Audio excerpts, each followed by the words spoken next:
Hello नमस्कार साथियों, welcome to royal study. दोस्तों एसएससी जीडी कांस्टेबल 2025 के स्पेशल एग्जाम का नेक्स्ट एनालिसिस आपके लिए लेकर आ चुके हैं और आज 18 फरवरी 2025 को हम फर्स्ट शिफ्ट का जो एनालिसिस है ये आपके लिए लेकर आ चुके हैं। पूरे 100% ऑथेंटिक और रियल क्वेश्चन हमें मिल चुके हैं जो कि इस वीडियो में हम कवर आपको करवाने वाले हैं। सो आप सभी से रिक्वेस्ट है कि इस वीडियो को पूरा लास्ट तक जरूर से देखिएगा। पीडीएफ अगर आप चाहते हो तो आप एप्लीकेशन को डाउनलोड कर लीजिएगा, टेलीग्राम चैनल ग्रुप को ज्वाइन कर लीजिएगा, जिनके लिंक आपको इस वीडियो का डिस्क्रिप्शन में मिल जाएगी।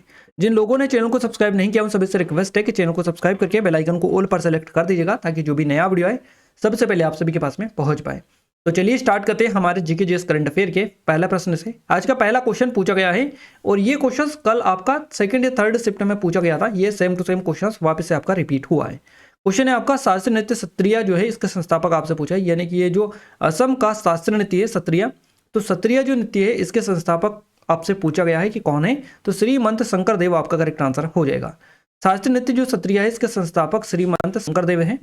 वे असम के एक संत विद्वान थे और उन्होंने 15वीं शताब्दी में इस नृत्य को विकसित किया था। सत्रिया जो नृत्य है भारत के 8 जो शास्त्रीय नृत्य रूपों हैं इनमें से एक है। साल 2000 में संगीत नाटक अकादमी ने इसे शास्त्रीय नृत्य के रूप में मान्यता दी थी, है ना। तो असम का ये एक शास्त्रीय नृत्य है, याद रखिएगा। और अगर हम बात करें श्रीमंत शंकरदेव की तो 1449 ईस्वी में इनका जन्म हुआ असम के नगांव में, है ना। एकासरण धर्म के संस्थापक भी ये हैं ये, और उन्हें आधुनिक असामिया जाति का जनक भी माना जाता है। उन्होंने असम में भक्ति आंदोलन को प्रेरित किया था और वे एक कवि, लेखक, नर्तक, अभिनेता, गायक, कलाकार, इसके अलावा सामाजिक धार्मिक सुधारक भी ये हैं। तो इनके बारे में अगर क्वेश्चन बने तो आप ये सारे पॉइंट याद रखिएगा। चलिए, ये गाइज हमारी एसएससी जीडी वाली लेटेस्ट टेस्ट सीरीज है जिसके बारे में हम ऑलरेडी आपको कई बार बता भी चुके हैं। इसकी प्राइस सिर्फ 50 रुपये है, अभी पहले 79 थी, जो कि हमने कम करके आप सभी के लिए स्पेशली सिर्फ 50 रुपये कर दिए, जिसमें आपको क्या मिल रहा है 800 के समथिंग यहाँ पर कंटेंट आपको दिया जा रहा है जो कि बेस्ट है, एग्जाम ओरिएंटेड है सारा का सारा, जो अगर आप पढ़ के जाएंगे 100% गारंटी के साथ कह सकते हैं कि अच्छे खासे तरीके से आप एग्जाम को क्रैक कर पाएंगे अगर आपने स्ट्रेटेजी के साथ में हर एक चीज़ें को यहाँ से कवर कर ही दो। क्लियर है। तो डेमो अगर चेकआउट नहीं किया है तो यहाँ पर लिंक डालिए, जाकर चेकआउट भी कर सकते हैं। इसमें सारी चीज़ें आपको मिल जाएंगी दुनिया भर की, जिसमें PDF notes, study material, test वगैरह सब कुछ अवेलेबल है और लेटेस्ट पैटर्न का बेस्ड पर पूरा ये आपका बेस्ड है। ये नंबर है, कोई डाउट है, कुछ क्वेरीज है तो कॉन्टैक्ट भी कर सकते हैं। अगर एग्जाम में थोड़ा बहुत भी टाइम है आपकी तो आप यहाँ से बिल्कुल एक बार जाकर चेकआउट कर सकते हैं, डिस्क्रिप्शन में आपको लिंक मिल जाएगी। क्लियर है। आइए नेक्स्ट बात करते हैं अगले क्वेश्चन की। अगला क्वेश्चन है हमारा, भारतीय संविधान का कौन सा अनुच्छेद जो है संसद को राज्यों के बीच जल विवादों को सुलझाने की शक्ति देता है? तो ये करेक्ट आंसर आपका हो जाएगा अनुच्छेद 262। अनुच्छेद 262 जो है भारतीय संविधान का अनुच्छेद है 262। ये संसद को राज्यों के बीच जल विवादों को सुलझाने की शक्ति देता है। इसमें अंतर्राज्यीय नदियां और या नदी घाटियों में जल के उपयोग, वितरण या नियंत्रण से संबंधित विवाद शामिल है। तो ये 262 जो आर्टिकल है इसके तहत आता है। अनुच्छेद 262 कैसे काम करता है? तो संसद विवादों के समाधान के तरीके को परिभाषित करने के लिए कानून बना सकती है।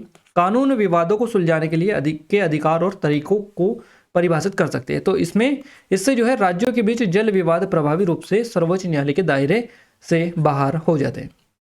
अगला क्वेश्चन है, भारतीय संविधान के किस अनुच्छेद में कानून के समक्ष समानता का अधिकार का प्रावधान है? तो ये आर्टिकल 14 आपका करेक्ट आंसर रहेगा, अनुच्छेद 14। भारतीय संविधान का जो अनुच्छेद 14 है इसमें कानून के समक्ष समानता का अधिकार का प्रावधान है और इस अनुच्छेद के मुताबिक भारत में रहने वाले सभी लोगों को कानून के सामने समान व्यवहार किया जाएगा, है ना। तो अनुच्छेद 14 की कुछ विशेषताएं भी हैं, जैसे कि इस अनुच्छेद के तहत सभी लोगों को कानून के समान संरक्षण का अधिकार है। इस अनुच्छेद के तहत एक ही कानून समाज के सभी लोगों पर समान रूप से लागू होगा और इस अनुच्छेद के तहत भेदभाव को रोकने के लिए सभी अधिकारों की रक्षा की जाती है। अगला क्वेश्चन है हमारा, वैजयंती माला को पद्म विभूषण से कब सम्मानित किया गया? तो वैजयंती माला को 9 मई 2024 को पद्म विभूषण जो पुरस्कार से सम्मानित किया गया है। अभिनेत्री है वैजयंती माला, इनको 9 मई 2024 को राष्ट्रपति द्रौपदी मुर्मू जी के द्वारा पद्म विभूषण पुरस्कार से इनको सम्मानित किया गया है। ये सम्मान जो मिला है इनको भारतीय सिनेमा में उनके उत्कृष्ट योगदान के लिए बेसिकली दिया गया है। इससे पहले 1969 में पद्मश्री से भी इनको सम्मानित किया गया था। पद्म विभूषण भारत का दूसरा सर्वोच्च नागरिक पुरस्कार है, सम्मान है, जो कला, साहित्य, विज्ञान, सार्वजनिक सेवा आदि के क्षेत्रों में विशिष्ट और असाधारण सेवा के लिए स्पेशली ये दिया जाता है। अभिनेत्री वैजयंती माला को उनके उत्कृष्ट अभिनय, है ना, इसके अलावा भारतीय सिनेमा में योगदान के लिए कई पुरस्कार और सम्मानों से नवाजा गया है। कुछ प्रमुख पुरस्कार की लिस्ट यहाँ पर हम आपको बता रहे हैं, जिसमें सबसे फेमस है राष्ट्रीय पुरस्कार, जो कि राष्ट्रीय फिल्म पुरस्कार है, सर्वश्रेष्ठ अभिनेत्री का मिला था 1958 में साधना के लिए।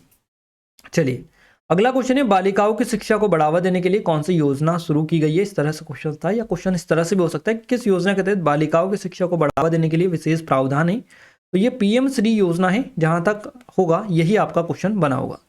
प्रधानमंत्री स्कूल फॉर राइजिंग इंडिया, इसका फुल फॉर्म है पीएम श्री योजना का। तो प्रधानमंत्री श्री योजना, पीएम श्री योजना की शुरुआत हुई 5 सितंबर 2022 को। इसका उद्देश्य पूरे भारत में 14,500 स्कूल यानी 14,500 से अधिक स्कूलों को आदर्श विद्यालय के रूप में विकसित करना, जो राष्ट्रीय शिक्षा नीति NEP 2020 के सभी मानकों को लागू करेंगे। पीएम श्री योजना में से बालिकाओं को कैसे लाभ होगा, जैसे कि बेहतर स्कूल सुविधाएं, आधुनिक और सुरक्षित विद्यालय है, इसके अंतर्गत निःशुल्क शिक्षा, छात्राओं को नामांकन में प्राथमिकता मिलेगी, डिजिटल लर्निंग, तो तकनीकी शिक्षा और स्मार्ट क्लासरूम होंगे, स्वास्थ्य और पोषण, मिड डे मील और हेल्थ चेकअप होगा, कौशल विकास, लड़कियों को कैरियर और रोजगार के अवसर भी यहाँ पर मिलेंगे। तो सारे जो है लाभ यहाँ पर बालिकाओं के लिए होंगे पीएम श्री योजना से। चलिए अगला क्वेश्चन है, बैडमिंटन के क्षेत्र में 2022 का जो अर्जुन पुरस्कार दिया गया, किसे दिया गया, लक्ष्य सेन को दिया गया। लक्ष्य सेन जो है भारतीय बैडमिंटन खिलाड़ी है, जिन्होंने अपनी शानदार प्रदर्शन और युवावस्था में ही कई महत्वपूर्ण अंतर्राष्ट्रीय प्रतियोगिताओं में सफलता प्राप्त की है। तो 2021 में विश्व जो बैडमिंटन चैंपियनशिप है, कांस्य पदक इन्होंने जीता था। कड़ी मेहनत सफलता के कारण उन्हें जो प्रतिष्ठित अर्जुन पुरस्कार है, इससे बेसिकली सम्मानित किया गया है। चलिए अगला क्वेश्चन है हमारा, भरतनाट्यम में पद्म भूषण पुरस्कार से किसे सम्मानित किया गया। तो यामिनी कृष्णमूर्ति नाम है इनका। भरतनाट्यम में पद्म भूषण पुरस्कार अगर आपसे पूछा है, और भी पुरस्कार है यहाँ पर स्पेशली कुछ बता रहे थे कि 2002 का पूछा था इस तरह से, तो एग्जैक्ट नहीं था। यामिनी कृष्णमूर्ति को मिला है 2001 में। क्लियर है, शास्त्रीय नृत्य की महान हस्ती है ये। पद्म भूषण से सम्मानित किया गया कब, 2001 में। इसके अलावा उमा शर्मा को मिला है ये 2002 में, और सावित्री महाजन को मिला 1980 में। तो ये देख लीजिएगा इनमें से कौन सा वाला पूछा था, कृष्णमूर्ति, यामिनी कृष्णमूर्ति का पूछा था, या उमा शर्मा का पूछा था, सावित्री महाजन का पूछा था। एक क्वेश्चन किसी ने इस तरह से बताया था कि भरतनाट्यम के प्रमुख कलाकार कौन है, तो ये सारे भरतनाट्यम के कलाकार हैं, इसलिए भी हमने आपको कवर करवाया क्योंकि ये भी आपको पता होना चाहिए इस टाइप के क्वेश्चंस बन रहे। पद्म सुब्रमण्यम है ना, और अलारमेल वल्ली, यामिनी कृष्णमूर्ति, अनीता रत्नम, मृणालिनी साराभाई, मल्लिका साराभाई, मीनाक्षी सुंदरम पिल्लई, सोनल मानसिंह, वैजयंती माला, स्वप्न सुंदरी, ये इसमें से एक भी ऐसे कलाकार नहीं है जो इंपॉर्टेंट नहीं है और जिनसे क्वेश्चन अभी तक ना बना हो। हर एक इंपॉर्टेंट है, हर एक से क्वेश्चन ऑलरेडी कईयों बार आपके एग्जाम में रिपीट भी हो चुके हैं। तो भरतनाट्यम जो है इसकी शुरुआत हुई थी मंदिरों में, देवदासियों ने की थी। भरतनाट्यम में शारीरिक क्रियाओं को 3 भागों में बांटा गया है, समभंग, अभंग और त्रिभंग। तो भरतनाट्यम में संगीत वाद्य मंडल में एक गायक, एक बांसुरी वादक, एक मृदंगम वादक और एक वीणा वादक और एक करताल वादक होता है। भरतनाट्यम जो है दक्षिण भारत के धार्मिक विषयों और आध्यात्मिक विचारों को व्यक्त करता है। प्राचीन तमिल महाकाव्य शिल्पतिकारम में भरतनाट्यम का वर्णन भी मिलता है। अगला क्वेश्चन है हमारा, 2024 में पहलवान विनेश फोगाट और बजरंग पूनिया ने कौन सी पार्टी ज्वाइन की। तो कांग्रेस पार्टी इन्होंने ज्वाइन की है 2024 में। 2024 में पहलवान विनेश फोगाट और बजरंग पूनिया ने कांग्रेस पार्टी ज्वाइन की है। उन्होंने 6 सितंबर 2024 को कांग्रेस में शामिल होकर राजनीति में कदम रख दिया है। तो विनेश फोगाट को कांग्रेस पार्टी की ओर से हरियाणा का जो विधानसभा चुनाव है इसमें जुलाना सीट से उम्मीदवार बनाया गया था। वहीं बजरंग पूनिया ने चुनावी प्रचार में पार्टी का समर्थन किया, लेकिन उन्होंने चुनाव नहीं लड़ा था। इस कदम से पहलवानों ने राजनीति में अपनी सक्रिय भागीदारी दर्ज कराई और उनके खेल करियर के बाद का एक नया अध्याय ये बेसिकली है। अगला क्वेश्चन पूछा गया बौद्ध धर्म से रिलेटेड, बता रहे थे कि बौद्ध धर्म के बारे में क्वेश्चन था। ऑप्शंस थे आर्टिकल 285, 283, 288, 273 है ना। तो क्वेश्चन इस तरह से होगा जहां तक है कि बौद्ध धर्म से संबंधित कौन सा आर्टिकल, इस तरह से कोई भी होगा। तो अनुच्छेद 285, 83, 88 और 73, इनमें से कोई भी जो आर्टिकल है या अनुच्छेद है ये बौद्ध धर्म से संबंधित नहीं है।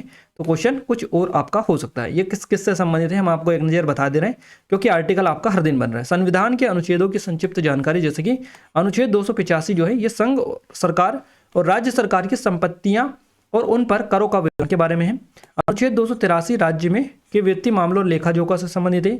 अनुच्छेद 288 राज्य के वित्तीय अधिकार और करों के संग्रहण पर केंद्र का नियंत्रण से रिलेटेड है। अनुच्छेद 273 राज्य सरकारों के लिए केंद्र द्वारा वित्तीय सहायता और संसाधन की व्यवस्था, ये आपका ये कहता है। तो हमने सारे बता दिए।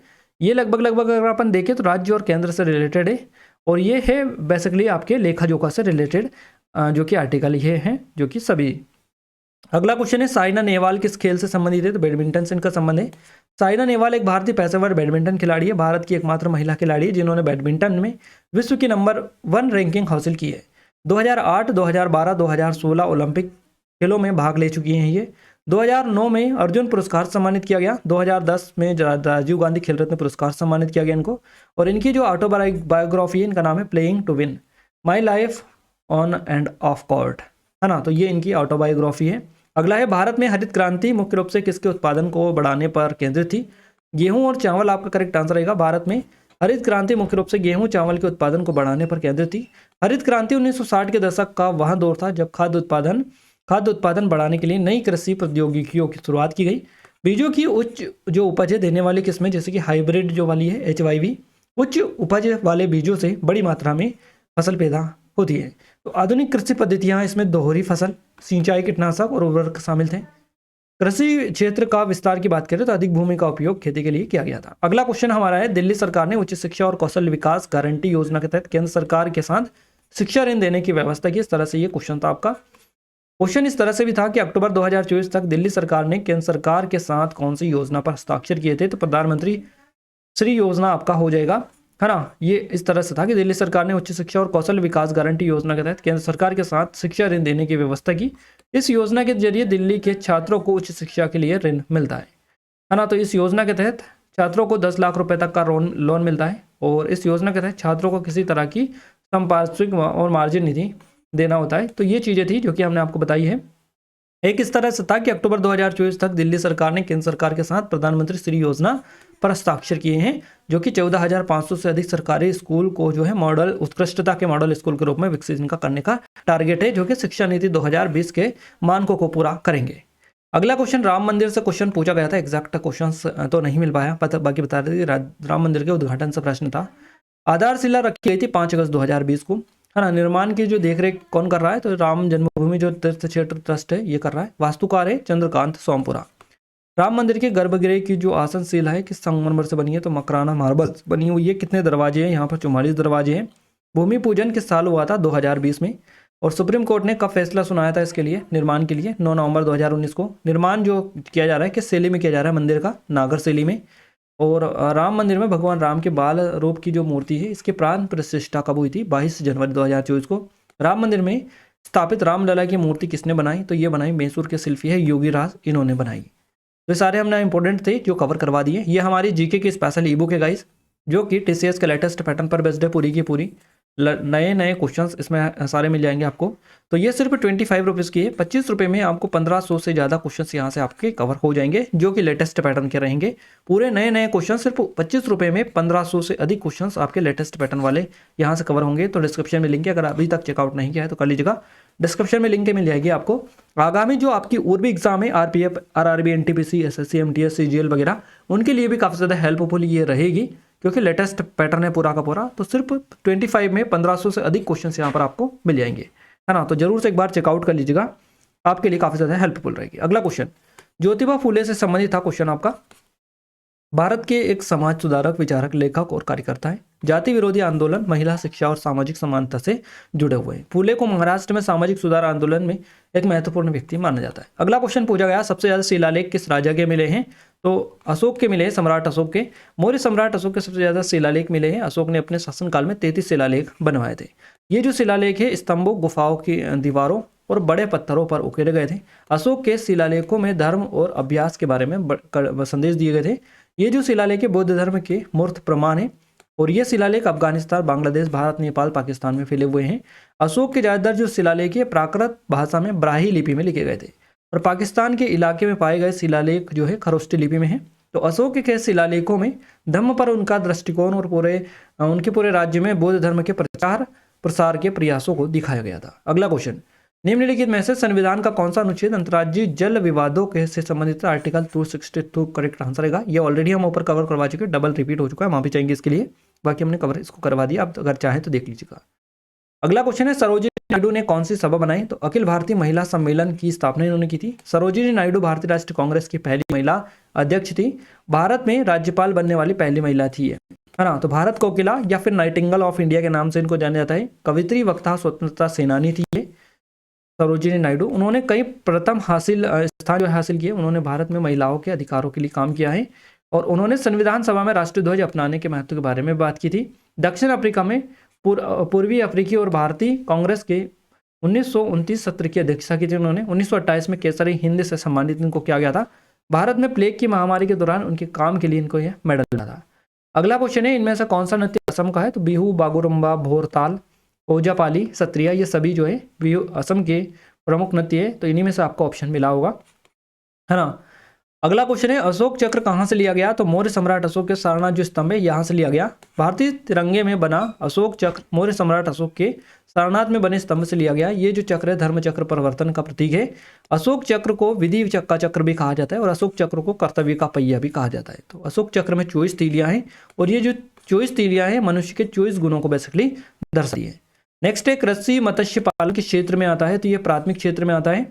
मत्स्य पालन प्राथमिक क्षेत्र में आता है। मत्स्य पालन, कृषि वानिकी, पशुपालन, मुर्गी पालन और खनन जैसी गतिविधियां प्राथमिक क्षेत्र में आती है। प्राथमिक क्षेत्र में कच्चा माल उद्योग भी कहलाता है।